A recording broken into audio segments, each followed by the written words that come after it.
This is our important structure zone.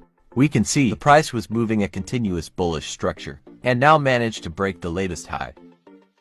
We can also see the pullback happening, retesting the high structure zone.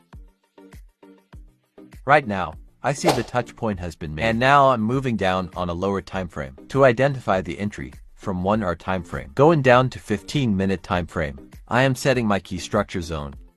If the price manages to break it and close above the zone, that will be my confirmation. We can see one failure to give a confirmation, and now we have another rejection level.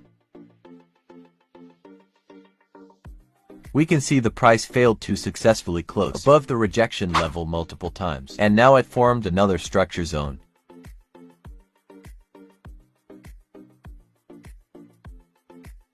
We can see a candle closure above,